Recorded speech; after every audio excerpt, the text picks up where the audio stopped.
Now moving on, the Home Office has released its latest figures on immigration numbers. Our political correspondent Rob Powell's here, and he's been pouring through these numbers. There's quite a lot to get to. So over to you in terms of what jumps out most of all. Yeah, there's a lot of them. These are the regular release of data that comes out from the Home Office every 3 months. So it's the first one we've had since the end of May, and it covers the period, the 12 months running to June of this year. So it essentially pretty much covers Labour's first year in office, but of course a lot of the impact of what's going on here is being influenced by what the Tories did in their final years in office.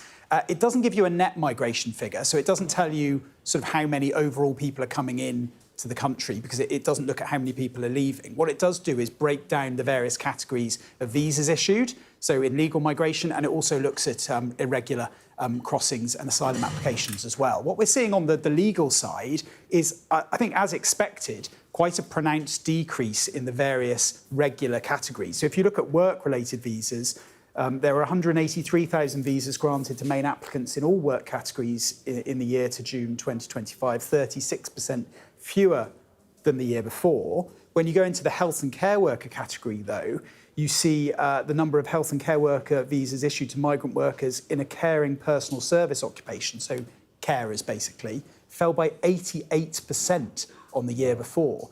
And that's all being driven by some of these reforms brought in under the Rishi Sunak government to restrict the number of care worker visas, health and social care worker visas that are being issued. So that was the changes that James Cleverly made as Home Secretary. They were, yeah, which Labour didn't stand in the way of and have actually arguably extended through the immigration white paper. But you can see that is substantially bringing down those numbers.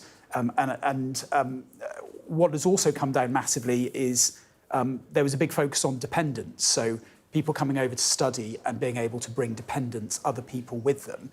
In the study category, you can see whilst study visas to foreign students in the year to June 25 were about flat, 4% fewer than the year before, actually dependents, visas issued to dependents, they were down by 81%.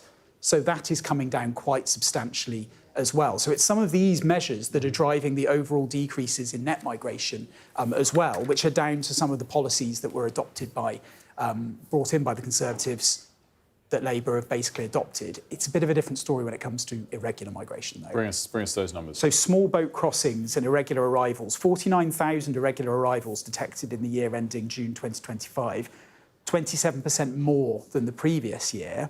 Now, 88% of that, so a majority of that chunk of irregular arrivals, as they're termed, were small boat arrivals, 38% more in terms of small boat arrivals than the previous year, but slightly fewer than the peak in 2022. So that essentially mirrors what we're seeing in the sort of continuous data that we're tracking that the Home Office issues, that small boat arrivals are basically running close to where they were at their peak and far higher than they were last year. Just quickly, the number being housed in hotels, do we have that? Yes, we do.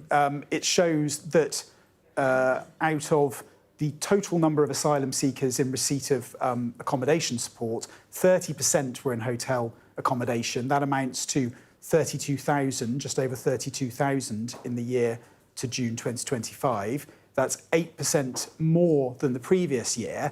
It's about the same figure that we've been reporting. That when we've been covering this in the last few days, we've been reporting the year to March 25 figure. So it's running at about the same rate as that, but up on the year before. So that's not great news for the government, given the battles that they're fighting because of what happened in Essex in the last few days. And given the framing, as we had with the government earlier on the programme, that framing that the number of hotels has fallen, but the number of people in hotels has risen. Rob Powell, great stuff as always. Thank you.